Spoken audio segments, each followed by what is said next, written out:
था, देखा था ना अभी एग्जाम में, इसी पेपर में देख लो दोनों, किस किस का एग्जाम था, दीपिका का था और ऐश्वर्या का था, और भी किसी का था क्या एग्जाम अभी जो सर आया? अभी हमारे 23 से होंगे स्टार्ट।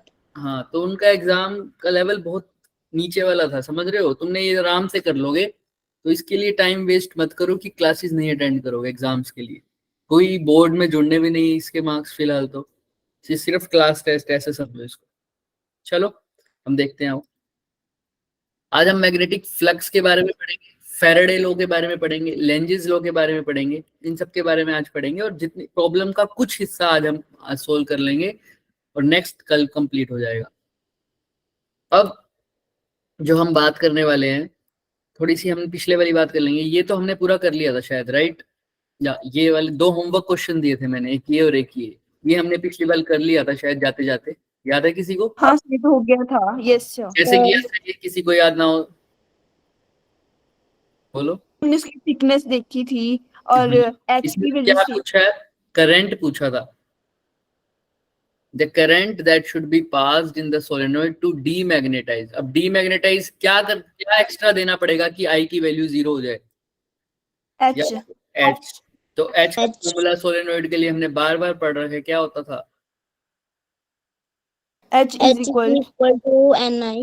एन आई एन होता था नंबर ऑफ टर्न्स पर यूनिट लेंथ। लेंथ इनटू में आई होता था करंट। एच निकाल। एच एक बार बताना, इस इक्वेशन के अकॉर्डिंग एच क्या है भाई? यहां से वो लेकर यहां तक की दूरी क्या कितनी दे रखी है बताओ? 100। 100। और एन बाय एल की वैल्यू देखो कितनी दे रखी है, नंबर ऑफ टर्न्स पर यूनिट लेंथ कितने दे रखे हैं? 1000। 1000 1000 टर्न्स पर सेंटीमीटर। पर सेंटीमीटर। क्लियर है? Yes into sir. Yes sir. I की वैल्यू कितनी दे रखी है, निकालनी है। तो 100 इज इक्वल टू 1000। सेंटीमीटर को हम क्या करेंगे, मीटर में 10 बदलेंगे, टू पावर 1/100 ऊपर जाके कितने चला जाएगा, मल्टीप्लाई 10 में, टू पावर। राइट? तो आई की वैल्यू देखो क्या आ रही है, 1/1000, 1000 which is equal to how many milli amperes? 1 milli 1 बोलो बोलो, कितने मिली एम्पियर होता है ये? तो 1 होएगा। 1 1 मिली। मिली एम्पियर होता है। तो ये इसका आंसर आ गया, 10⁻³ यानी 1 मिली एम्पियर। तो ऑप्शन नंबर क्या आ रहा है? तो बी। ये तो हमने कर लिया था पिछली बार, राइट? जाते जाते एक और यस क्वेश्चन सर। था ये वाला जो होमवर्क दिया था, ये बताओ कौन कौन करके आया डी है? भी था। कैसे किया है ये बताओ मेरे को, हाँ मुझसे बताओ, बताओ बताओ। मेरी आवाज नहीं आ रही है। अब आ रही है, बोलो। अब नहीं आ तो रही? इसमें लिख दो लिख दो। अच्छा, सब सब बोलेंगे कि इसमें गिवन क्या है, पहले तो वो बताओ मुझे। इसमें I1 की मैग्नेटाइजेशन, करंट भी गिवन गिवन है है और ना? तो यस सर, और इसमें मैं एक्सटर्नल मैग्नेटिक फील्ड जो अप्लाइड किया ना उसकी मतलब वैल्यू भी पहले से गिवन है, टेम्परेचर भी है। एक सेकंड रुको, किसी बच्चे का कॉल लग रहा है।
सॉरी बच्चों, मुझे ये बताओ किसी को ज्वाइन करने में दिक्कत हुई है क्या?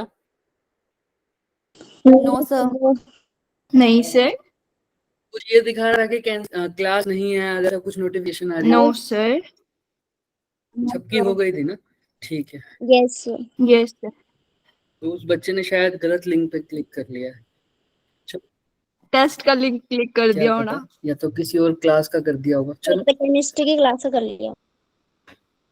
चलो, यहाँ पर क्या गिवन है बच्चे? एच की वैल्यू देख रखी है एक, तो हमें दिख रहा होगा सबको, या आई की वैल्यू दे रखी है? पहले तो ये बताओ इस इक्वेशन के अकॉर्डिंग, फटाफट देखो फटाफट।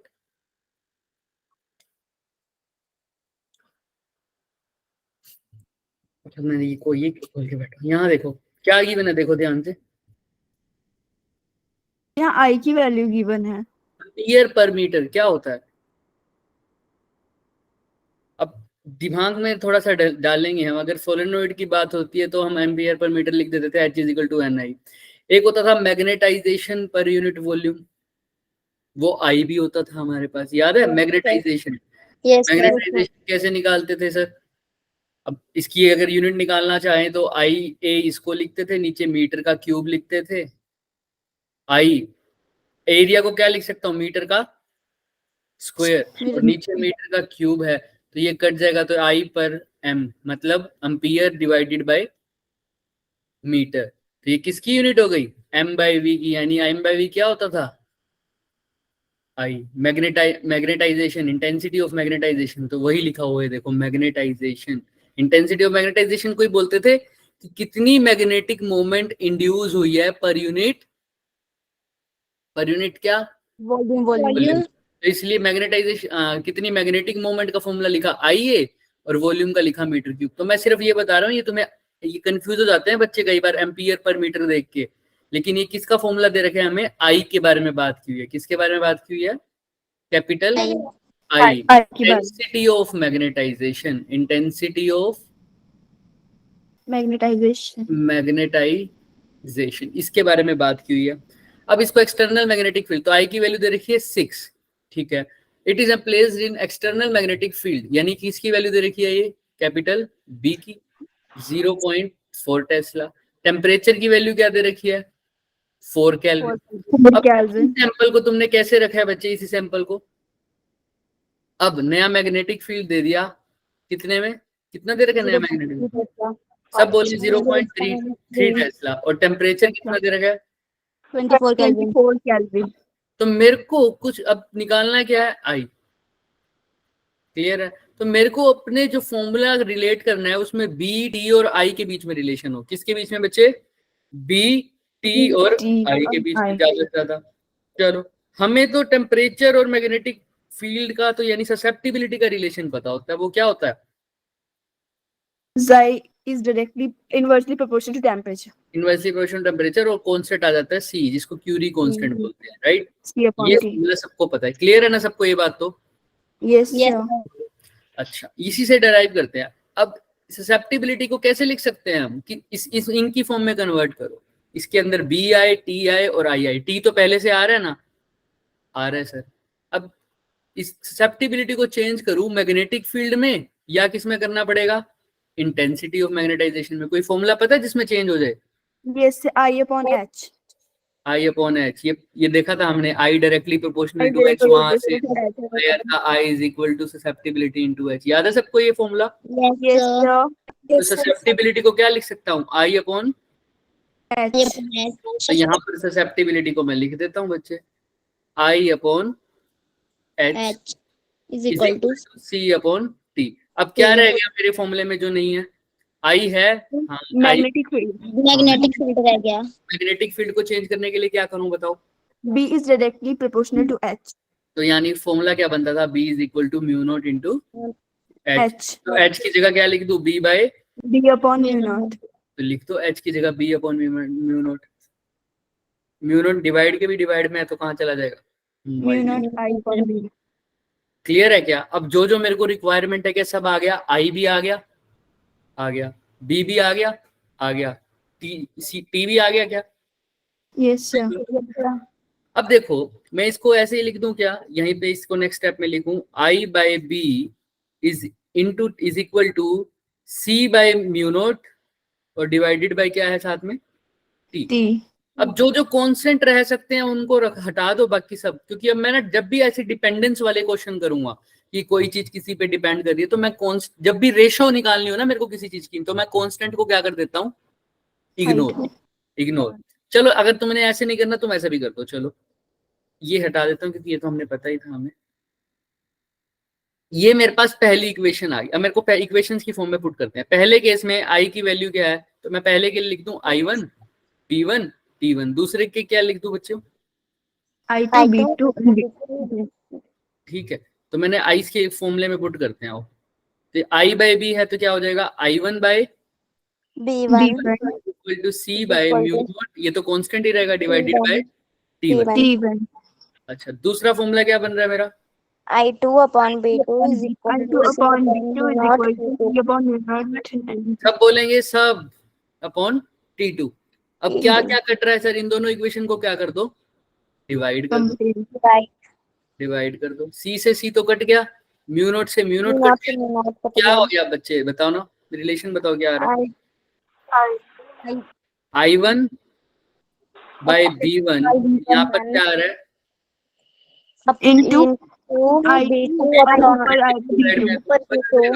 Is equal to is equal to B2 upon T1. T2 upon T1. Clear है क्या सबको, Yes, Yes, sir. sir. बस I1 की वैल्यू निकालनी है, I1 की वैल्यू तो I2 की निकालनी. गिवन है, I1 की तो गिवन है, कितनी गिवन है बच्चे, 6. 6। अच्छा, B1 की कितनी गिवन है, 0.4. 0.4 Tesla. 0.4 टेस्ला। अच्छा, I2 की तो निकालनी है सर वैल्यू, B2 की वैल्यू गिवन है कितनी, 0.3. 0.3 Tesla. T2 bye T1 24 bye, 4. 4. ये तो 6 आ गया सीधा ही, 6 से 6 गया तो क्या आ जाएगा, I2 0.3 डिवाइडेड बाय 0.4. क्लियर है क्या, Yes, sir. तो कौन सा ऑप्शन आ रहा है देख लो, एक ही ऑप्शन बचता है, Option D.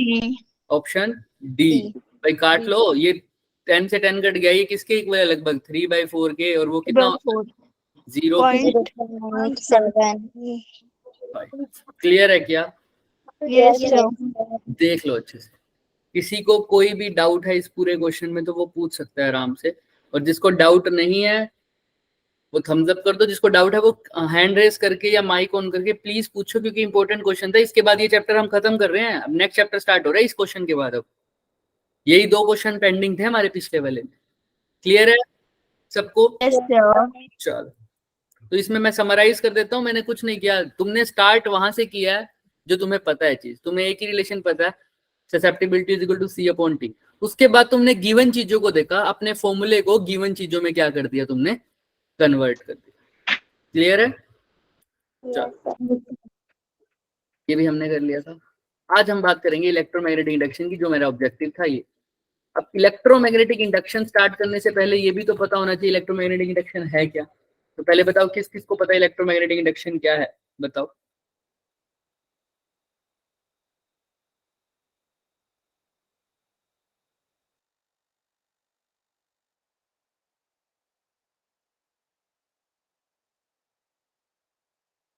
सर नहीं पता. किसी को नहीं पता, चलो कोई बात। सर इसमें इंड्यूस्ड ईएमएफ और इंड्यूस्ड करंट होता है। बिल्कुल, ईएमएफ भी इंड्यूस होता है, करंट के कारण होता है, या करंट के कारण ना भी कहूं तो एक एग्जैक्ट वर्ड करंट नहीं है इसमें, मैग्नेटिक फील्ड है। किसके कारण इंड्यूस होता है, मैग्नेटिक फील्ड के कारण। अभी देखते हैं, यही नाम पढ़ते हैं इलेक्ट्रोमैग्नेटिक इंडक्शन का मतलब क्या है। पढ़ो सारे, क्या लिखा हुआ इलेक्ट्रोमैग्नेटिक इंडक्शन के नीचे,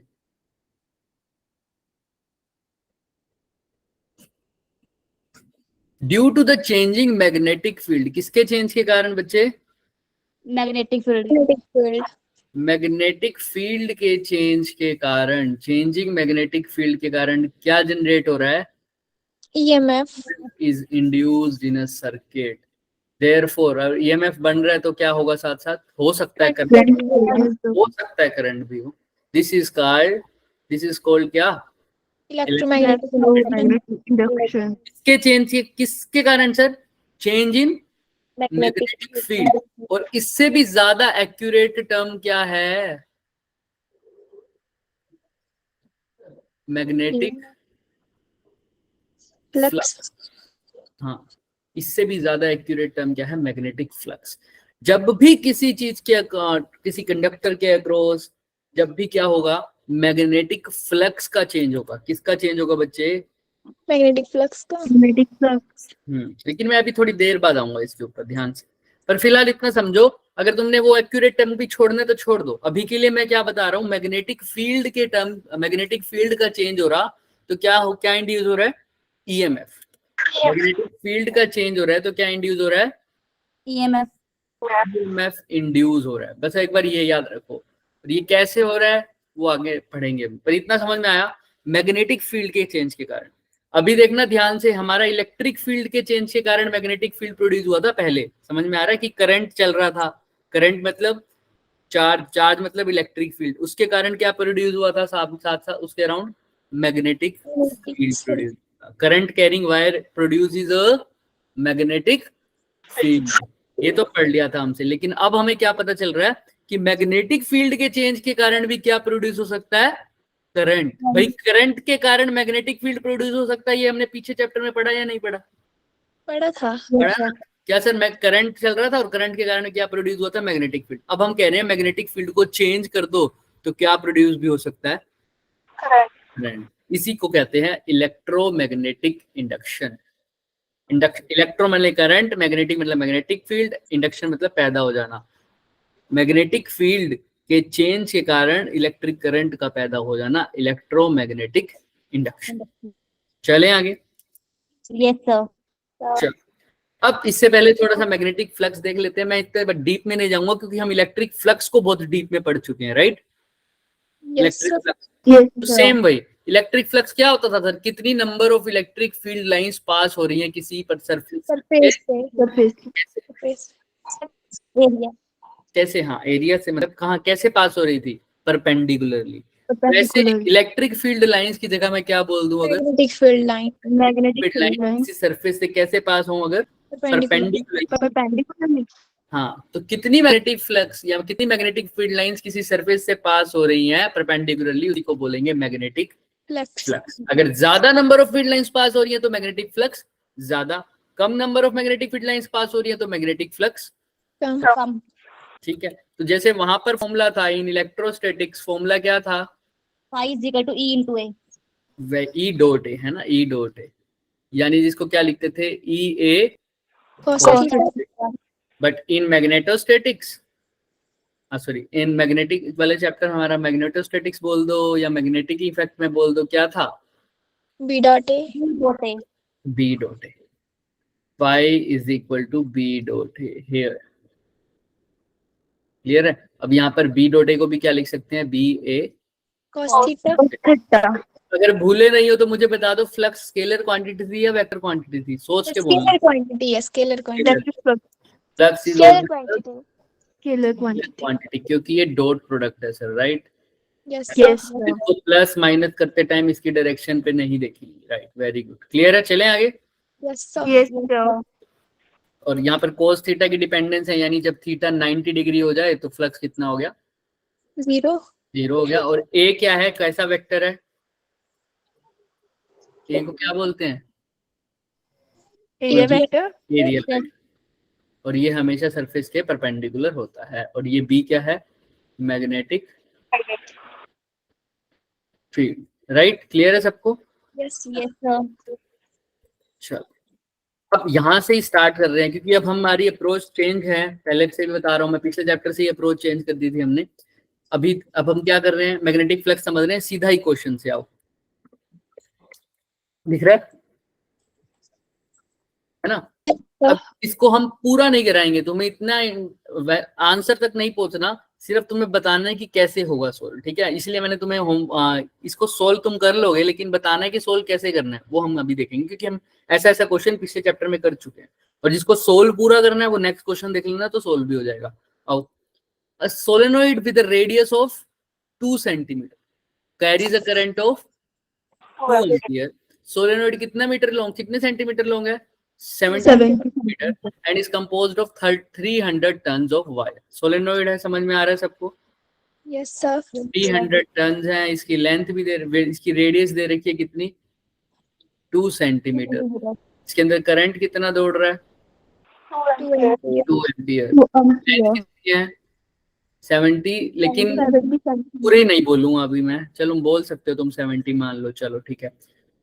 अब चलो 70 मान लेते हैं, लेंथ 70। और ये कैसा सोलेनोइड है, सबसे इंपॉर्टेंट बात, Ideal solenoid. अब तुमने निकालना क्या है, calculate the Flux. Flux linked with the circular surface. बताओ, सोचो थोड़ा सा, कब निकालना है? नेक्स्ट पढ़ो, पहला पार्ट पढ़ो। अगर इट हैज एक रिंग के, एक मान लो एक सरफेस है, ठीक है, फ्लक्स थ्रू सर्कुलर सरफेस, एक सर्कुलर सरफेस लिया मैंने, कहा क्या लिया बच्चे, एक सर्कुलर सरफेस। कहाँ लिया है? अगर उसकी रेडियस कितनी है, 1 centimeter. 1 सेंटीमीटर। अब सर्कुलर सरफेस मैंने लिया है, जो सर्कुलर सरफेस, उसकी रेडियस कितनी है, 1 centimetre, perpendicular to the axis of solenoid. और वो कहाँ है सोलेनोइड के Inside अंदर. साइड के अंदर मैंने लिया है एक सर्कुलर कॉइल, दिख रहा है? और ये सर्कुलर कॉइल ऐसे पड़ा है, जैसे वर्टिकली ऐसे, ये सर्कल दिख रहा है जैसे मैं बना रहा हूँ, जैसे मेरा कड़ा में रखता था ऐसे, Yes, Yes, sir. sir. हाँ। तो अब बताओ मेरे को, इसके थ्रू कैसा, कितना फ्लक्स जाएगा? ये ऐसे पड़ा है, देखना, ऐसे सर्कल ऐसे पड़ा है, दिख रहा है ना 3D में? Yes, sir. ऐसे पड़ा है, ऐसे। चलो आओ फिर करते हैं। तो यहाँ तक है, तो मुझे बताओ, अगर यही सरफेस इसके अंदर पड़ा है, सोलेनोइड के अंदर है, एक बार बाहर रखा है, एक बार अंदर रखा है, पहले मैं अंदर की बात कर रहा हूँ। ये सर्कल, ये सर्कुलर सरफेस सोलेनोइड के कहाँ है, अंदर है। तो इसका एरिया वेक्टर कहाँ होगा सर? अंदर ही होगा। देखो ध्यान से, अब ये ऐसे पड़ा है बच्चे, तो एरिया वेक्टर हमेशा कहाँ होता है, सर उसके परपेंडिकुलर। तो या तो इधर मान सकते हैं, या इधर मान सकते हैं, इधर मान लेते हैं। क्लियर है एरिया वेक्टर? Yes, sir. अब दूसरी बात, अब भाई फ्लक्स का फॉर्मूला होता क्या है, phi is equal to BA cos theta. A cos theta. अब मैंने पिछली बार तुम्हें बताई थी, सोलेनोइड की अगर मैं मैग्नेटिक फील्ड बनाता हूँ, करंट कैसे लेता है, अगर हम एक तरफ से करंट बाहर आता था फिर अंदर आता था, याद है? एक्सटेंशन बोर्ड से दिखाया था तुम्हें मैंने, बाहर अंदर बाहर अंदर। Yes, sir. देखा था यहाँ से मैग्नेटिक फील्ड लाइन जाती थी ऐसे। क्लियर है? बाहर की तरफ अगर मैं मानूं तो अलग बात है, लेकिन अभी मैं नहीं बना रहा। सोलेनोइड पे कैसे जाती थी मैग्नेटिक फील्ड, उसके इनसाइड क्या डायरेक्शन होती थी उसकी, ऐसे। याद है क्या सबको? Yes, sir. जिसको नहीं है वो देख लेना एक बार। तो यहाँ पर मैग्नेटिक फील्ड लाइन जा रही है इस साइड, चाहे उस साइड भी मान लो तो भी बात सेम है अभी। अच्छा, अब बताओ मुझे कि एरिया वेक्टर भी इसी डायरेक्शन में है, मैग्नेटिक फील्ड भी इस डायरेक्शन में है, तो इनके बीच में एंगल कितना हो गया, 0 डिग्री। तो थीटा कितना हो गया बच्चे, 0 डिग्री। तो बी ए कोस 0 हो जाएगा, तो सिंपल रह जाएगा बी इंटू ए। A. अब बी कितना है, नहीं पता? पता है क्या? नहीं, सोलेनोइड के अंदर की बात हो रही है, तो क्या होता है बी, सोचो। सोलेनोइड के इनसाइड मैग्नेटिक फील्ड कितना था, mu naught ni. Mu naught N आई। एरिया किसका लूंगा अभी बताएंगे, लेकिन पहले समझ में आया म्यू नॉट एन आई क्यों लिया, सबको पता है ना ये बात? हाँ।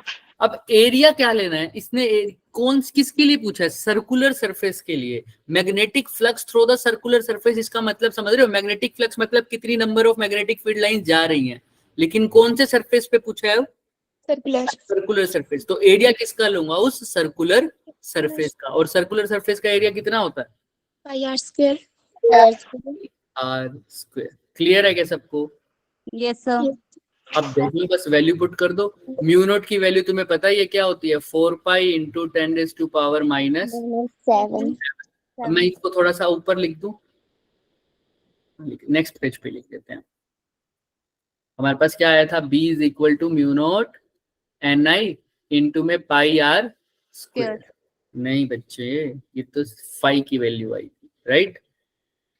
बी की क्यों बोल रहे हो? ये बी था और ये क्या था? ए था। और थीटा कितना था इस केस में? 0 डिग्री। अब म्यू नॉट की जगह क्या लिखा? 4 पाई इंटू 10⁻⁷ एन क्या होता है? नंबर ऑफ टर्न्स इंटू में करंट इंटू में पाई, तुम्हें पता ही है, इंटू में आर का स्क्वायर। आर का स्क्वायर लिख देते हैं, 1 कोई बात नहीं। तो 4 पाई इंटू 10⁻⁷ इंटू में नंबर ऑफ टर्न्स पर यूनिट लेंथ कितनी दे रखी है बताओ? 300 300 टर्न्स है और लेंथ कितनी है? 70 सेंटीमीटर। 70 सेंटीमीटर, यानी 70 इंटू 10⁻⁻2 लिख सकता हूँ मीटर में बदलने के लिए। 100 से डिवाइड करते हैं। करंट कितना दे रखे बताओ? 2 एम्पियर।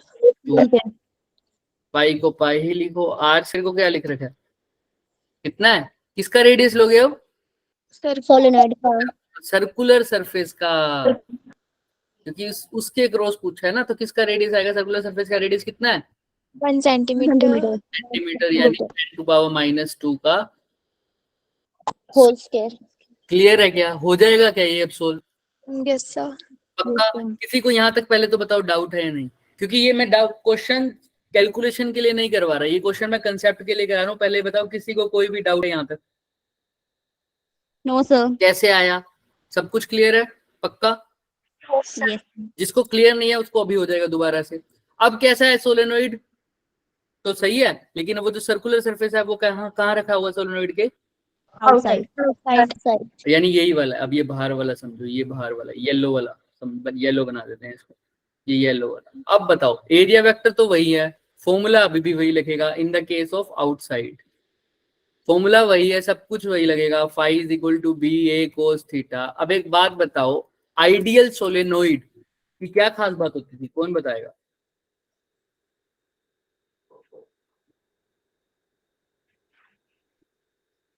म्यूट कर दिया सर आपने। आइडियल सोलेनोइड की क्या खास बात होती थी?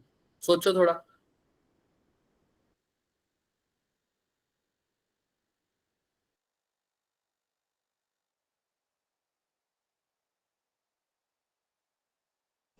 सर मैग्नेटिक फील्ड है ना सोलेनॉइड के बाहर 0 होता था। Very good. Magnetic field outside the solenoid क्या रहता था बच्चे? 0 रहता था। अब जब मैं बाहर सरफेस रखा हूं तो मैग्नेटिक फील्ड भी किसका लूंगा? जब सोलेनोइड के बाहर वाला। जब मैंने सर्कुलर सरफेस अंदर लिखा तो मैंने मैग्नेटिक फील्ड की वैल्यू लिखी μ0 Ni, जो कि सोलेनोइड के अंदर वाली थी ना। अब मैं सरफेस बाहर रखा हूं तो मैग्नेटिक फील्ड भी सोलेनोइड का कौन सा लूंगा? जो सरफेस के कहाँ हो? सोलेनोइड के बाहर। तो बाहर की मैग्नेटिक फील्ड कितनी है? 0। क्योंकि आइडियल सोलेनोइड है तो फ्लक्स की वैल्यू भी कितनी हो जाएगी? 0। क्लियर है क्या सबको? यस आउटसाइड क्लियर है सर? पहला केस क्लियर है। दूसरा केस देखो, अगर रेडियस कितनी है अब उस सर्कुलर सरफेस की? 3 सेंटीमीटर। 3 सेंटीमीटर। अब 3 सेंटीमीटर है तो कैसे रखा होगा? तुम खुद सोचो। सोलेनोइड की रेडियस तो 2 सेंटीमीटर है, सर्कुलर सरफेस की रेडियस क्या है? 3 सेंटीमीटर। 3 सेंटीमीटर। तो कैसा फिगर बनेगा अगर ये सोलेनोइड है तो? 2 सेंटीमीटर। आउटसाइड होगा। हाँ, आउटसाइड भी होगा और इनसाइड भी होगा। लेकिन क्यों? देखो उसका सरफेस देखो, उसका solenoid with its axis centre lying on the axis of the solenoid. उसका जो सेंटर है वो सोलेनोइड की एक्सिस पे ही लाई करेगा। तो कैसे है सर? वो सर्कुलर सरफेस कुछ ऐसा बन रहा होगा। दिख रहा है? दिख रहा है? यस। तो इसकी रेडियस कितनी है? 3 सेंटीमीटर। अभी अगेन ये ऐसे पड़ा है, समझ में आ रहा है? ऐसे क्लियर है ना सबको मैं कैसे बोल रहा हूँ? भाई ऐसे पड़ा है, ये दिख रहा है? ऐसे। तो लुप्त हो गया ये। अब दिख रहा होगा, देखो ऐसे। इसे कभी कभी लुप्त हो जाता। जब दिख रहा है ना तब देखो ना, ये ऐसे पड़ा है। दिख रहा है सबको? ऐसे। Yes sir. तो ऐसे नहीं पड़ा, ऐसे नहीं पड़ा, ऐसे पड़ा है बच्चों। ये सर्कुलर सरफेस ऐसा। क्लियर है? Yes sir. यस। तो बस यहीं तक देखना था हमें। तो अब इसके देखो, टोटल मैग्नेटिक फ्लक्स निकालने के लिए बाहर का मैग्नेटिक फ्लक्स भी देखना पड़ेगा और अंदर का मैग्नेटिक फ्लक्स भी देखना पड़ेगा। सर अब इस पार्ट के लिए, सेकंड पार्ट के लिए आउटसाइड, भाई टोटल मैग्नेटिक फ्लक्स निकालने के लिए flux outside plus flux inside बनेगा। आउटसाइड का फ्लक्स तो कितना होगा तुम खुद बताओ? 0, क्योंकि मैग्नेटिक 0 है। अब इनसाइड के लिए फॉर्मूला वही लगेगा सब कुछ, बी ए कोस कितना हो जाएगा 0, जो पिछली बार की तरह। मैग्नेटिक फील्ड वही रहेगी अंदर, कितनी जितनी mu not N I. Pi R square की वैल्यू में चेंज आएगा। पाई की जगह तो ठीक है, आर की जगह आप क्या लूंगा 3 सेंटीमीटर, क्योंकि अब जो सर्कुलर रेडियस है वो कितनी है 3 सेंटीमीटर। पिछले केस में कितनी थी 1 centimeter. 1 centimeter. क्लियर है क्या सबको? Yes sir. तो यहाँ पर कितना आ जाएगा अब 1 का 3 सेंटीमीटर। Yoga square. क्लियर है सबको? सब कुछ वही, सिर्फ रेडियस चेंज हो जाएगी। चलें आगे, पक्का? Yes. तो अब यहाँ तक हो जाएगा, उसके बाद की बात करते हैं। आओ अब थर्ड केस में आ जाओ। थर्ड केस में वो क्या कह रहा है, it has a radius greater than 2 centimetre and, यानी ग्रेटर देन 2 सेंटीमीटर का मतलब केस अभी भी वैसा ही है जैसे आप पिछले वाले में है, लेकिन कुछ चेंज किया उसने। क्या चेंज किया, कोई बता सकता है? दिखाता हूँ, देखो। Subtend an angle 60 degree with the normal to the area. Area के नॉर्मल मतलब कौन सा वेक्टर के कौन से वेक्टर के नॉर्मल है? Area vector. हाँ, एरिया वेक्टर के साथ कितना एंगल बना रहा है अब 60 डिग्री। 60 डिग्री। अब 60 डिग्री एंगल बन रहा है बच्चे मैग्नेटिक फील्ड और एरिया वेक्टर के बीच में, क्योंकि जय भाई थीटा की वैल्यू यहाँ पर मेरा, हाँ थीटा की वैल्यू 60 डिग्री। क्यों थीटा की वैल्यू 60 डिग्री है? क्योंकि ध्यान से सुनना, कौन कौन एंगल बना रहा है, एक्सिस ऑफ द सोलेनोइड, और मैग्नेटिक फील्ड भी सोलेनोइड की एक्सिस के थ्रू ही है, पास एक्सिस के ऊपर ही है, बिल्कुल।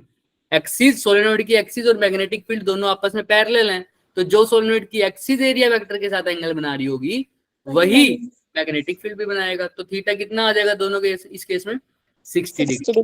अब ग्रेटर देन 2 सेंटीमीटर है तो कोई दिक्कत नहीं है, ठीक है। बस तुमको फॉर्मूला याद रखना है इस केस में। क्या लगेगा, क्या लगेगा formula, mu naught N I into में पाई आर का स्क्वायर, जो भी होगा। अभी इसने नहीं मेंशन किया ना, नहीं किया, बट साथ में अब थीटा की वैल्यू कितनी हो जाएगी बताओ मुझे। डिग्री। जिस बच्चों को कंफ्यूजन हो रही है मैं इसको दूसरे कलर से लिख देता हूँ। देखो थर्ड केस का बात कर रहे हैं हम, ध्यान से देखना। फॉर्मूला क्या लगेगा सर, वही फ्लक्स का formula B A cos theta. B का फॉर्मूला म्यू नॉट एन आई, बाहर वाले को तो मैं लिख ही नहीं रहा, ए की जगह क्या लिखूंगा पाई आर स्क्वायर कोस थीटा। कोस 60 कितना होता है अब अगर इसने 2 सेंटीमीटर से बड़ा रेडियस बोला है तो अगर मैं इसको 3 सेंटीमीटर ही मान लूं, अगर मान लूं, वैसे तो नहीं गिवन तो मैं कुछ नहीं करूंगा, मैं लिख आर की जगह आर ही लिख रहा हूं। अगर गिवन होता 3 सेंटीमीटर तो मेरा जो पहले वाला आंसर आया उसका सिर्फ क्या हो जाता है, ये आंसर हाफ हो जाता। देखिए पहले ये आया था, अब क्या हो गया इसका हाफ, सिर्फ हाफ का फैक्टर आ जाएगा। क्यों, क्योंकि अब एंगल चेंज हुआ है, कितना डिग्री हो गया 60। क्लियर है सबको? Yes sir. अब डी का आंसर तुम सब बोलो, डी का आंसर क्या आएगा तुम्हारे हिसाब से, सोचो और फिर बोलो।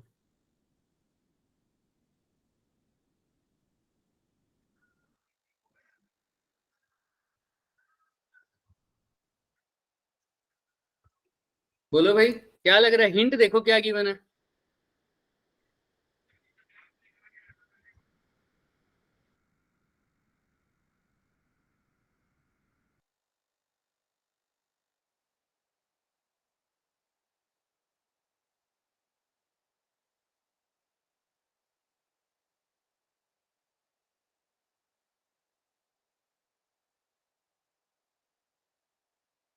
नहीं मिल रहा है भाई हिंट, इसी में हमारा टाइम लग जाएगा, तुम तो सोचते ही नहीं हो कुछ। और जो एरिया दिया ना हमारे को, एरिया है वो parallel axis of the solenoid के, तो मतलब वो पैरेलल है, मतलब सर्कुलर एरिया भी ऐसे है, एक्सिस भी ऐसे है, तो इसका एरिया, अब मेरा जो मैंने सर्कुलर एरिया बनाया था पहले वो परपेंडिकुलर था, अब ऐसे है, देख लो दिख रहा है ऐसे, तो इसका एरिया वेक्टर कौन सी तरफ आएगा, अपवर्ड में, ऊपर की तरफ। इस तरफ है तो कितना एंगल है 90। और cos 90 कितना होता है 0। बी पार्ट में क्या आएगा sir, theta is equal to 90, तो फ्लक्स कितना हो जाएगा 0। इसीलिए ये क्वेश्चन पिकअप किया था। क्यों, क्योंकि इसके अंदर सारे कंसेप्ट आ जाते हैं थीटा के, जितने भी तुम ले सकते हो, थीटा 0 का, थीटा 90 का, थीटा 60 का, कोई भी या कुछ भी हो, और एरिया की वैल्यू चेंज हो रही हो। तुम्हें अब समझ में आ गया फ्लक्स कैसे निकालेंगे। एरिया उसी चीज का लेना है जिसके थ्रू फ्लक्स की बात कर रहे हो। यहाँ पे सर्कुलर सरफेस की बात कर रहे हो तो एरिया भी किसका लिया है, सर्कुलर सरफेस। क्लियर है सबको? Yes sir. पक्का? बोलो। Yes, sir. Yes, sir. चलो, यस सर। अब ये क्वेश्चन है, पढ़ो। ये क्वेश्चन बिल्कुल सेम है बट थोड़ा सा फर्क है, खुद सोचो एक बार क्या होगा। इनसाइड का तो बता ही दो और एट द एंड मैं बताऊंगा। पहले इनसाइड का बताओ, फॉर्मूला सिर्फ सोचो और फिर हैंड रेस करो। 1 मिनट से ज्यादा टाइम नहीं, क्योंकि हमारे पास टाइम नहीं है अभी इतना।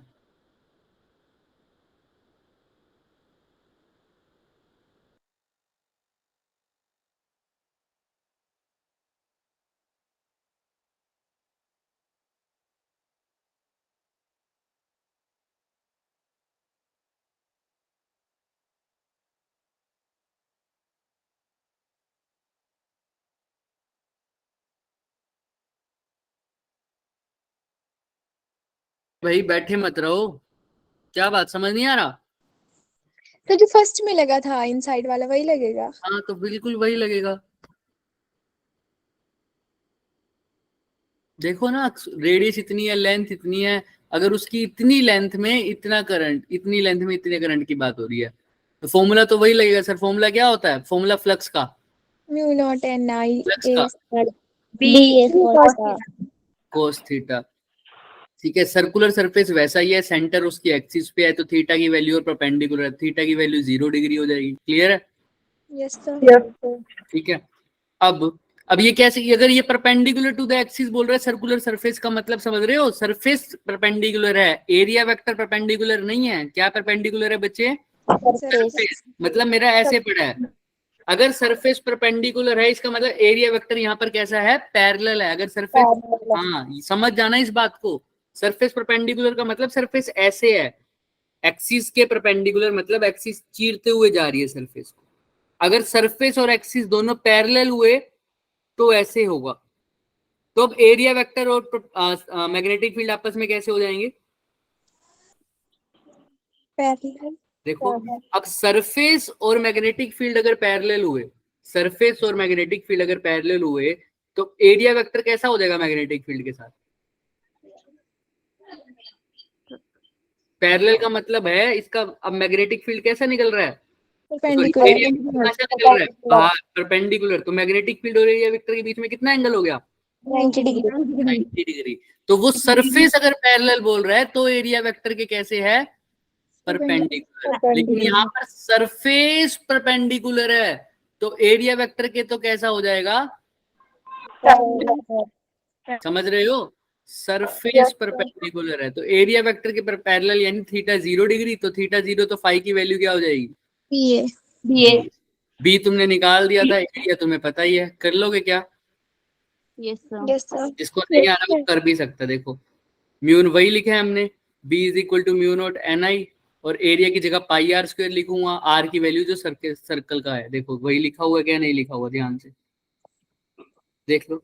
B is equal to mu not N I लिखा हुआ है, यस एरिया सर। की वैल्यू पाई आर स्क्वायर लिखी हुई है, थीटा की वैल्यू कितनी लिखी हुई है? 0 डिग्री, जो पिछले क्वेश्चन में किया था सेम। हो जाएगा? Yes, sir. बिल्कुल पिछले क्वेश्चन वाला है, बस एरिया की वैल्यू क्या लिखोगे? पाई आर स्क्वायर, और आर की जगह क्या लिखोगे? 4 ना ना ना ना, ध्यान से देखो, आर की जगह क्या लिखोगे? सोलर सोचो, सेंटीमीटर। 3 सेंटीमीटर। सर्कुलर सरफेस का एरिया कितना है, रेडियस कितना है? 3 सेंटीमीटर। क्लियर है? Yes sir. चलें आगे। अब इनसाइड की बात करो तो देख लो 3 सेंटीमीटर लिखा हुआ है इसमें।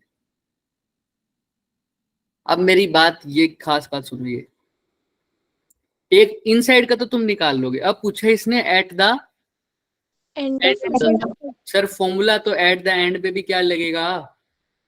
B cos theta. B theta. तो मेरे को एक बात बताओ, एरिया तो सब कुछ वही है, थीटा भी वही है, सब कुछ वही है, थीटा भी 0 हो जाएगा। बी की वैल्यू क्या लिखूंगा?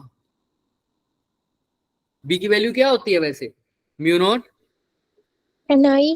वो तो इसके अंदर लिखनी थी, लेकिन यहाँ पर भी B is equal to mu not N I होता है। नहीं सर, यहाँ पर क्या होता है, ये कहाँ की बात कर रहे हैं? एट द एंड और मैंने इसीलिए ये क्वेश्चन लिया है, तुम्हें याद रहना चाहिए एंड ऑफ द सोलेनोइड। अब ये याद रख लेना चीज, एंड ऑफ द सोलेनोइड, जो सोलेनोइड का होता है मैग्नेटिक फील्ड वो हाफ हो जाता है। जैसे यहाँ पर म्यू नॉट एन आई है, तो अब क्या हो जाएगा, mu naught N I by 2। Clear है क्या? याद रख लेना, ये फैक्ट है। फैक्ट इन द सेंस ये प्रूव कर सकते हैं हम, लेकिन हमने किया नहीं, क्योंकि हमने जो सोलेनोइड की डेरिवेशन की थी वो हमारे लिए जरूरी थी एम्पियर सर्किटल लॉ से। अगर तुम सोलेनोइड की डेरिवेशन करते किससे सर, बायोट सर्वेट लॉ से, तो तुम्हारे पास ये फॉर्मूला भी आ जाता। जिसको अभी मचल रहा है कि भाई नहीं हो रहा, कैसे समझ में नहीं आया, हाफ कैसे हो गई मैग्नेटिक फील्ड, तो देख लो, ये देखो eight the end of the solenoid की डेफिनेशन। ये हमने अगर बायोट सर्वेट लॉ से करते तो हमारे पास फॉर्मूला ये बनता, दिख रहा है? अब जब सोलेनोइड के एंड पे हो जाएगा पॉइंट P, सोलेनोइड के एंड पे P पॉइंट हो जाएगा, तो ये अल्फा और बीटा क्या है सर, एंगल बना रहे हैं। तो अगर एंगल, अगर मान लो P पॉइंट यहाँ है मेरा, P डैश की बात कर रहा हूँ, P डैश यहाँ है, तो अल्फा कितना हो जाएगा देखना, देखो ध्यान से भाई, इनसाइड मैग्नेटिक फील्ड ऐसे थी, समझ रहे हो? P पॉइंट पे देख लो चाहे इस पे देखो, मैग्नेटिक फील्ड की डायरेक्शन यही थी ना? यस ठीक है। अब लेंथ वेक्टर के साथ देख लो या किसी वेक्टर के साथ देखो, लेंथ वेक्टर के साथ मेरा लेंथ वेक्टर भी ऐसे, और मेरा क्या नाम है, जो P पॉइंट है वो भी यहीं लाइन कर रहा है, तो थीटा कितना हो जाएगा, या अल्फा या बीटा, इनमें से एक चीज मेरी क्या हो जाएगी, Zero. जीरो हो जाएगी। भाई ये सिंपल, वैसा ऐसा मत समझो, तुम ऐसा समझो, जब इलेक्ट्रिक फील्ड के लिए तुम सोल्व करते थे, याद है तुम्हारे पास ऐसी वायर होती थी, तो तुम ये P पॉइंट लेते थे, तो यहाँ से एंगल लेते थे θ1, यहाँ से लेते थे Theta 2. θ1 और φ2 ऐसे लेते थे ना, ये ऊपर की तरफ, ये नीचे की तरफ। अगर यही P पॉइंट क्या होता, अगर वायर इनफाइनाइट होती तो φ1 और φ2 कितना हो जाता, 90 डिग्री। लेकिन अगर वायर भी इनफाइनाइट होती लेकिन P पॉइंट मेरा यहाँ होता, तो φ2, तुम φ1 तो क्या लेते थे, क्या लेते φ1, 90 लेते, लेकिन φ2 कितना लेते, 0. 0 लेते, क्योंकि इसे बिल्कुल कैसे है, पैरेलल। सेम है, अगर एक पॉइंट सोलेनोइड का एंड पर आ जाए तो दूसरा, अगर सोलेनोइड इनफाइनाइट है तो अल्फा और बीटा वैसे क्या होते, 90 डिग्री। लेकिन इनफाइनाइट है पर साथ में एक पॉइंट कैसा है, एंड पर है सर। P पॉइंट कहाँ है अब, एंड पर, तो अल्फा या बीटा में से एक एंगल कितना हो जाएगा, 0 डिग्री, और दूसरा कितना हो जाएगा, 90। तो इसमें जब वैल्यू पुट करोगे, एक 0 एक 90, तो जो फॉर्मूला बनेगा वो बनेगा mu naught N I by 2। इसीलिए बोलते हैं एट द एंड जो सोलेनोइड का मैग्नेटिक फील्ड होता है वो कितना होता है, mu naught N I by 2। Clear है? ये हम प्रूफ कर सकते थे बायोट सर्वेट लॉ से, जिसको देखना वो प्रूफ यहाँ से देख लेना, बट इतना जरूरी नहीं है इसलिए नहीं कराया, बट इसका रिजल्ट जरूरी है कि mu naught N I by 2 होता है कब, सोलेनोइड के एंड पे। क्लियर है? Yes, sir. Yes sir. ठीक है, तो याद रख लेना इस बात को। इसीलिए अब फॉर्मूला तो सर वही लगेगा इसके केस में भी, बस एक ही वैल्यू भी वही, थीटा भी 0, बस बी की जगह म्यू नॉट एन आई की जगह क्या लिखूंगा, mu naught N I by 2। बाकी सब कुछ से क्लियर है, चाहे देख भी लो, बस देखो mu naught N I by 2, तो जो आंसर आया उसका बस हाफ हो जाएगा। तो 0.27 पिछले क्वेश्चन, पिछले पार्ट का आंसर था, तो उसका क्या कर दिया इन्होंने, हाँ क्लियर है सबको? किसी को कोई भी डाउट है इसमें तो मेरे से पूछ लो। आज हमने फ्लक्स के बारे में अच्छे से देखा है, किसी को कोई डाउट है इसमें? सर दीपिका ने कब से हैंड रेज करके रखा है, किसी को बोलो। बताओ।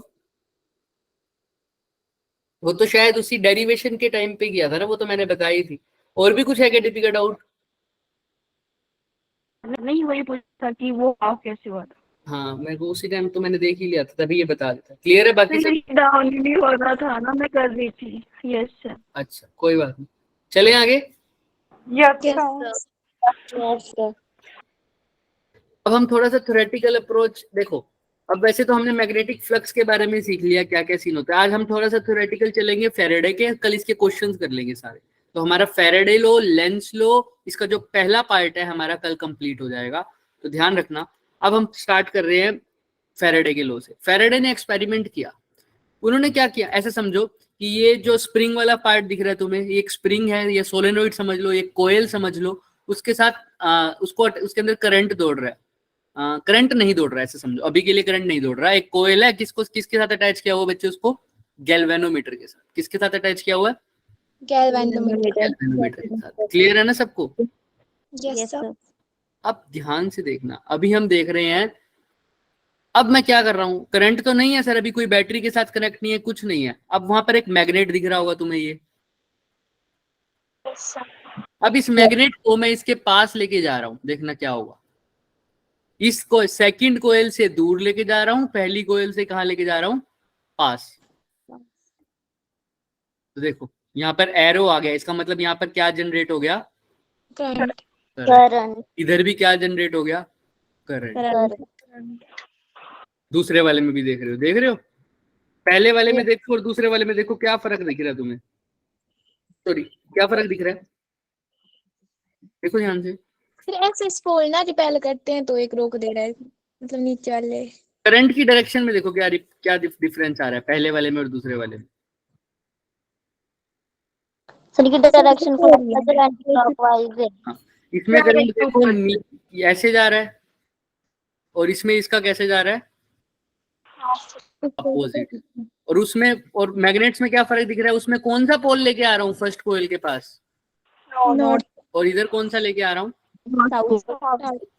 तो जब मैं मैग्नेट, अब कोयल पे पहले करंट जा रहा था क्या कोई? नहीं सर, सिर्फ गैल्वेनोमीटर लगा हुआ था। तो जैसे ही मैग्नेट उसके पास लेकर जा रहा हूँ, उस टाइम उसके अंदर भी क्या इंड्यूस हो गया? करंट। जैसे ही सेकंड में भी क्या कर रहा हूँ, पास लेके जा रहा हूँ, क्या इंड्यूस हो गया? करंट हो गया। तो ऐसा क्या हो रहा होगा? ये एक्सपेरिमेंट किया, पर इससे हुआ क्या, क्या समझ में आ रहा होगा? पर हमने देखे कुछ नोटिस दिया, किया क्या? नोटिस किया भाई, जब कोयल और मैग्नेट के बीच में रिलेटिव मोशन होता है, कब सर? जब इन दोनों के बीच में क्या होता है? Relative motion. रिलेटिव मोशन समझ रहे हो क्या होता है? रिलेटिव मोशन मतलब जब एक के रिस्पेक्ट में दूसरा चल रहा होता है, ऐसा नहीं कि दोनों ही चल रहे हो same velocity. For example, relative motion zero कब होगा? जब मैं और तुम में से कोई ट्रेन में बैठे हो, समझ रहे हो, और दोनों ट्रेन भी सेम वेलोसिटी से चल रही है, तो हम दोनों चल रहे हैं, हम दोनों क्या चल रहे हैं? ट्रेन के अंदर ही हैं, लेकिन हम दोनों आपस में एक दूसरे के रिस्पेक्ट में कैसे हैं? सोचो, दो जने ट्रेन में बैठे हो, दो बंदे ट्रेन में बैठे हो और ट्रेन चल रही हो, तो वो दोनों एक दूसरे के रिस्पेक्ट में रेस्ट पर है या मोशन पे हैं? रेस्ट पे। रेस्ट पर है, तो उसमें बोलते हैं नो रिलेटिव मोशन। जब कोई एक दूसरे के रिस्पेक्ट में चल रहा हो तो उसको बोलते हैं, क्या हो रहा है सर इसमें? Relative motion. समझ रहे हो ना? क्लियर है सबको? भाई अगर मैं ट्रेन के बाहर खड़ा हूं और कोई बंदा ट्रेन के अंदर चल रहा है, अब मैं बोल सकता हूँ कि मेरे रिस्पेक्ट में वो बंदा क्या कर रहा है सर? चल। लेकिन हम दोनों ही ट्रेन में है, तो वो रिलेटिव मोशन क्या हो गया? जीरो। फॉर एग्जाम्पल, अगर यहाँ पर एक बंदा है, वो चल रहा है सर 2 मीटर या समझ लो 20 मीटर पर सेकंड से, यहाँ पर जो बंदा है वो रेस्ट पर है, तो ये बी बंदा ए के रिस्पेक्ट में कितने मीटर पर सेकंड से चल रहा है बच्चे? 20 मीटर पर सेकंड। इनके बीच में ये रिलेटिव मोशन हो गया। बट अगर मैं ए को भी कितने मीटर पर सेकंड के सेकंड से चल रहा है? 20 मीटर पर सेकंड। दोनों 20 मीटर पर सेकंड से ऊपर चल रहे हैं, तो अब रिलेटिव मोशन कितना हो गया? जीरो। मतलब अब इनकी कोई स्पीड एक दूसरे के रिस्पेक्ट में ये क्या होंगे सर? रेस्ट पर होंगे। तो इसलिए बोल रहे हैं, क्लियर है? या तो तुम अब मैग्नेट, ये कब हुआ इंड्यूस करंट? इंड्यूस हुआ है ना करंट, कब हुआ? जब मैं मैग्नेट को कोयल के रिस्पेक्ट में मूव करता हूं, या कोयल को किसके रिस्पेक्ट में मूव करता हूं? मैग्नेट के रिस्पेक्ट में। ऐसा नहीं कि मैं मैग्नेट को भी 4 सेंटीमीटर पर सेकंड से आगे चला रहा हूं, यहाँ पर दोनों पड़े हैं मेरे साथ साथ, मैं मैग्नेट को भी 4 सेंटीमीटर पर सेकंड के आगे रिस्पेक्ट में आगे चला रहा हूँ, और किसको भी? कोयल को भी। तब ये इंड्यूस नहीं होगा। कब इंड्यूस होगा? जब कैसा होगा सर? Relative motion. क्या होगा बच्चे? जब रिलेटिव मोशन।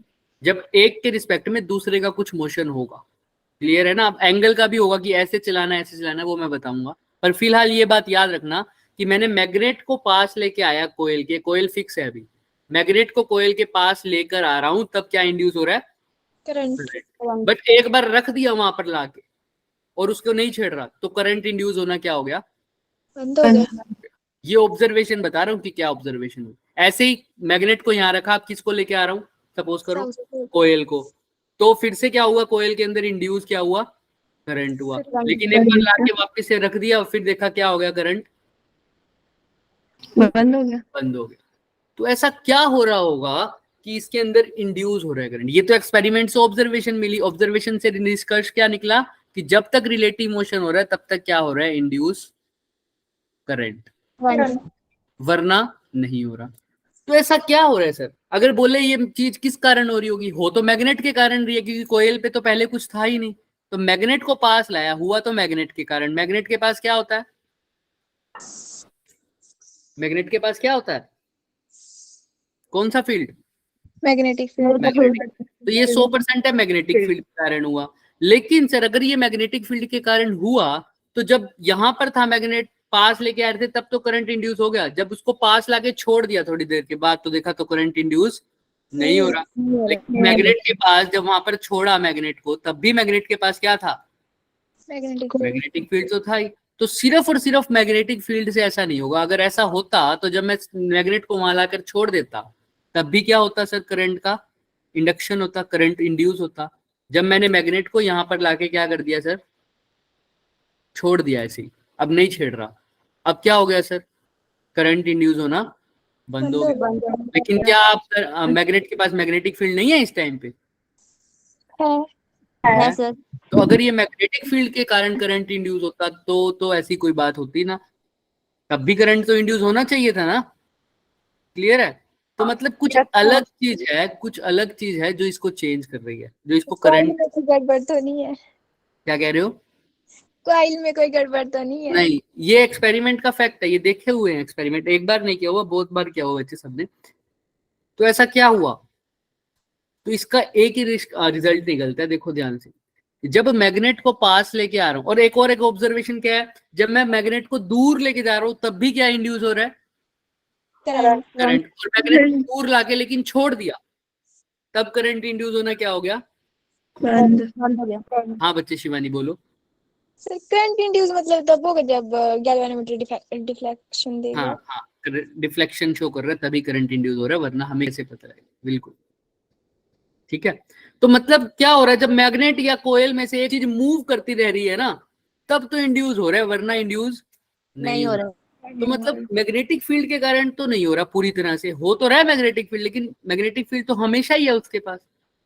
यहाँ पर एक चीज ऐसी है, ये मैग्नेटिक फील्ड के कारण नहीं हो रहा, मैग्नेटिक फील्ड के चेंज के कारण हो रहा है। किसके कारण हो रहा है सर? मैग्नेटिक फील्ड के चेंज के कारण। फॉर एग्जाम्पल, मैग्नेटिक फील्ड का चेंज हो रहा है या नहीं हो रहा है, ये कौन बताएगा हमें? Magnetic flux. जितनी ज्यादा नंबर ऑफ फील्ड लाइन, ज्यादा मतलब पहले फील्ड लाइन 4 जा रही थी, अब फील्ड लाइंस कितनी जा रही हैं? 6 जा रही है या 5 जा रही है, तो मैग्नेटिक फील्ड बढ़ रहा है या घट रहा है? इंक्रीज बढ़ रहा है। पहले मैग्नेटिक फील्ड 10 जा रही थी, अब 4 जा रही है, तो मैग्नेटिक फील्ड बढ़ रहा है या घट रहा है? बढ़ रहा है। बढ़ रहा है सर। तो चाहे बढ़ रहा हो चाहे घट रहा हो, मैग्नेटिक फील्ड का क्या हो रहा है? चेंज हो रहा है या नहीं हो रहा? हो रहा है सर। इसीलिए जब मैग्नेटिक फील्ड के जब मैग्नेट को पास लेके जा रहे थे तो मैग्नेटिक फील्ड का चेंज हो रहा है, फ्लक्स बढ़ रहा है। अगर मैग्नेट को दूर लेके जा रहा हूं तो मैग्नेटिक फील्ड का चेंज हो रहा है, लेकिन फ्लक्स कैसा हो रहा है इस टाइम? कम हो रहा है। कम हो रहा है। तो चाहे पास लेके आ रहा हूँ चाहे दूर लेके जा रहा हूँ, मैग्नेटिक फील्ड का चेंज तो हो रहा है। और मैग्नेटिक फ्लक्स का भी चेंज हो रहा है सर, है ना। चाहे पास लेके जा रहा हूँ भाई, किसके अक्रॉस मैग्नेटिक फ्लक्स का चेंज हो रहा है? भाई इसकी मैग्नेटिक फील्ड लाइंस निकल रही होंगी ना, नॉर्थ और साउथ के मैग्नेटिक फील्ड, तो वो ना मैग्नेट इसके थ्रू भी पास जा रही हो। इसकी जब ये पास लेके गया मैं, तो इसकी जो मैग्नेटिक फील्ड लाइंस थी इसके अक्रॉस भी जाएंगी ना भाई। इसकी जो मैग्नेटिक फील्ड लाइंस निकल रही थी वो कोयल के अक्रॉस भी तो जाएंगी ना सारी, कोयल में से भी तो पास होकर जाएंगी। सोचो थोड़ा सा, अगर जिसको यहाँ तक क्लियर नहीं हो रहा वो ये वाला डायग्राम देखो, ये दिख रहा है सबको? नॉर्थ और साउथ के पास मैग्नेटिक फील्ड लाइंस है, मैग्नेटिक फील्ड लाइंस दिख रही है। अब देखो मैं इस मैग्नेट को पास लेके आ रहा हूँ, तो ये मैग्नेटिक फील्ड लाइंस कहाँ से पास हो रही है? देखो कोयल के अंदर में भी जा रही है ना, जा रही है। जब मैग्नेट इससे दूर था, अब देखो मैग्नेटिक फील्ड लाइंस बढ़ रही हैं या घट रही हैं कोयल के पास? सोचो, जब ये पास में आ रहा है तो कोयल के अंदर मैग्नेटिक फील्ड लाइंस अभी कितनी है? कोयल के अंदर 0। अब बढ़ रही है या घट रही है? बढ़ रही है। तो फर्स्ट केस में तो क्या हो रही है सर? बढ़ रही है। तो फ्लक्स क्या हो रहा है? मतलब बढ़ रहा है। समझ में आ रहा है? तो यानी चेंज हो रहा है या नहीं हो रहा? Yes sir. हो रहा है। तो ईएमएफ इंड्यूस या करंट इंड्यूस होगा या नहीं होगा? होगा। दूसरे केस में देखो, जब मैं इसको दूर ले जाऊं, मान लो अब दूर ले जाऊं तो पहले तो मैक्सिमम था, अब कितना हो गया वापस से? कम। 0 0। तो मैक्सिमम था उससे 0 हो गया, अभी भी चेंज हुआ या नहीं हुआ? यस हुआ। सर। तो फिर से करंट क्या होगा सर? इंड्यूस होगा। लेकिन अगर मैं अब इसको यहाँ पर ऐसे छोड़ दूं तो मैग्नेटिक फ्लक्स कितना ही है? 0 0। तो क्या करंट इंड्यूस हो रहा है? नो नहीं हो सर रहा, चेंज नहीं हो रहा। अच्छा यहाँ पर लाया, अभी तो जब मैं पास लेके आया, इसके ध्यान देखना, जितना ही करेंगे आज थोड़ा सा। अभी देखो मैं इसके पास लेके आया ना, पास लेके आया, हाँ, तो करंट इंड्यूस हुआ। लेकिन अब पास लाके छोड़ दिया, तो देखो कितनी फील्ड लाइन निकल रही है, मान लो 7 है ये फील्ड लाइन, तो अभी पड़ा ही है वहीं पे मैग्नेट, तो अभी भी कितनी निकल रही है? 7। 7 ही निकल रही है। क्या चेंज हो रही है? No no sir. चेंज कब होंगी? जब मैं या तो इसको आगे की तरफ खींचूंगा या किसी तरह डालूंगा, इधर की तरफ डालूंगा। क्लियर है ना? तब क्या होंगी sir? Magnetic field lines change होंगी। लेकिन अगर ये ऐसे ही पड़ा है नॉर्मल, तो मैग्नेटिक फील्ड लाइन जितनी पड़ रही है जा रही है जा रही है, तो उस टाइम पे मैग्नेटिक फ्लक्स कैसा है? कांस्टेंट है। कैसा है? कांस्टेंट। कांस्टेंट है। कुछ टाइम बाद की बात कर रहे हैं, कुछ टाइम बाद। क्लियर है? तो मैग्नेटिक फ्लक्स क्या है सर? कांस्टेंट है फ्लक्स। तो इंड्यूस ईएमएफ करंट होगा क्या? नहीं होगा सर। आई की वैल्यू क्या हो जाएगी? 0। तो इससे मेरे को क्या पता लग रहा है सर? मैग्नेटिक फील्ड या सॉरी करंट कब कब इंड्यूस हो रहा है? बताओएगा कोई मेरे को? कब कब करंट इंड्यूस हो रहा है? जब जब क्या हो रहा है? बार मैग्नेट मतलब ये मूव करा जब जब मूव कर रहा है। मूव करने से हो क्या रहा है ऐसा? मैग्नेटिक फील्ड चेंज हो रही है और वेरी गुड। जब जब क्या चेंज होगा सर? Magnetic magnetic field. जब जब मैग्नेटिक फील्ड चेंज होगा। और मैग्नेटिक फील्ड चेंज होगा ये कैसे पता लगता है? किसके चेंज होने के मैग्नेटिक कारण? फ्लक्स के कारण मैग्नेटिक फ्लक्स के कारण। तो जब जब मैग्नेटिक फ्लक्स चेंज होगा तब तब क्या इंड्यूस होगा सर? करंट। क्लियर है सबको? Yes sir. और वो किसके अक्रॉस मैग्नेटिक फील्ड चेंज होना चाहिए? मैग्नेटिक फील्ड किसके अक्रॉस? मैग्नेट के पास तो है, किसके अक्रॉस चेंज होना चाहिए? कॉइल ऑयल के अक्रॉस। जिस सरफेस में जिसके अंदर करंट इंड्यूस हो रहा है उसके अक्रॉस। अगर उसके अक्रॉस मैग्नेटिक फ्लक्स कांस्टेंट है तो कोई करंट इंड्यूस नहीं होगा। अगर उसके अक्रॉस मैग्नेटिक फ्लक्स चेंज हो रहा है तो करंट इंड्यूस होगा। क्लियर है सबको? Yes sir. अब करंट ही इंड्यूस होगा, ये एग्जैक्ट वर्ड नहीं है, ये हम नेक्स्ट क्लास में डिस्कस करेंगे। पर अभी ये लाइन पढ़ लो। मेरे को थोड़ा सा ऊपर लिखना चाहिए था इसको, कोई बात नहीं, हम दोबारा लिख दूंगा। यहां तक क्लियर है? देखो क्या लिखा हुआ है इस लाइन पे। Magnetic flux link with the coil changes relative to the flux. Change हो रहा है, लेकिन कब? Relative to the position of the coil in the magnet. यानी कौन सा मोशन है इसमें? Relative motion. कैसा मोशन है? रिलेटिव। और मैग्नेटिक फ्लक्स चेंज क्यों हो रहा है? क्योंकि क्या चेंज हो रही है? मैग्नेटिक फील्ड लाइंस जो पास हो रही है किसी सरफेस से। और पर किसका सरफेस है वो? कॉइल का। तो समझ में आ रहा है क्या चेंज हो रही है? मैग्नेटिक फील्ड चेंज हो रही है ना? उसके कारण करंट इंड्यूस हो रहा है। किस वजह से? मैग्नेटिक फ्लक्स की वजह से। Change in magnetic field. Magnetic field का चेंज होना कैसे पता लगता है? मैग्नेटिक फ्लक्स के चेंज मैग्नेटिक फ्लक्स के। इसीलिए जो पहला हमारा मैंने इंट्रो में लाइन बोली थी इलेक्ट्रोमैग्नेटिक इंडक्शन, वो यही बोल रही थी कि मैग्नेटिक फील्ड के चेंज होने के कारण क्या इंड्यूस होता है? करंट। और मैंने एक्यूरेट टर्म के लिए फील्ड की जगह क्या लिखा था? फ्लक्स। तो दोनों ही बोल सकते हो। Due to change in magnetic field there will be the current induce. और करंट की जगह एग्जैक्ट वर्ड क्या होगा वो हम कल बात करेंगे। यहां तक क्लियर है सबको? Yes sir. ये देखो ये जो हमने अभी पढ़ा है कि मैग्नेटिक फील्ड चेंज होती है ना? मैग्नेटिक फील्ड चेंज होती है, ये किस वजह से? मैग्नेटिक फील्ड का चेंज होने से ईएमएफ इंड्यूस होती है या करंट इंड्यूस होता है। ये किसी ने बताया था? फैराडे ने। किसने? फैराडे ने। और यही फैराडे का फर्स्ट लॉ है। कौन सा लॉ है? First law. कल हम इसकी डेरिवेशन तो नहीं होगी पूरी, इसकी डेरिवेशन तो है ही नहीं, पर इसके क्वेश्चंस करेंगे अच्छे से। सेकंड लॉ और फर्स्ट लॉ के और लेंजेस लॉ के। कल का दिन पूरा क्वेश्चंस होंगे, ठीक है? तो कल का लेक्चर मिस मत करना। और कल का लेक्चर समझ, आज भी हम क्वेश्चन जितने कर पाए थे क्योंकि मैग्नेटिक फ्लक्स अब तक समझ में नहीं आएगा ना, तब तक ये चैप्टर समझ में आने वाला था नहीं, इसलिए हमने सबसे पहले किसके क्वेश्चन किए, मैग्नेटिक फ्लक्स। और कुछ प्रीवियस वाले क्वेश्चन रह गए थे होमवर्क वाले, तो वो भी किए। कल हम बात करेंगे एक्स्ट्रा क्वेश्चन की, ठीक है। कल सारे हम अच्छे से कंसेप्ट को रिवाइज कर लेंगे। इसको आज के कंसेप्ट को अच्छे से रिवाइज करके आना। किसी ने कोई क्वेश्चन पूछा है क्या? सर शिवानी ने पूछा है। वैसे इस एक्सपेरिमेंट की जरूरत क्यों पड़ी? कौन से एक्सपेरिमेंट की? फैराडे की? Yes sir. ओरेस्टेड एक्सपेरिमेंट पढ़ा है तुमने बच्चे? कौन सा सर? ओरेस्टेड एक्सपेरिमेंट, जिसमें हम ये पढ़ते थे कि ओरेस्टेड ने क्या किया था, जैसे हम किसी करंट कैरिंग वायर, जब हमने एक एक्सपेरिमेंट चल रहा था करंट कैरिंग वायर का, उसके अराउंड मैग्नेट पड़ा था, तो मैग्नेट क्या शो करता था, डिफ्लेक्शन शो करता था, जिससे हमें ये पता लगा कि करंट के कारण क्या बन रहा है, मैग्नेटिक फील्ड।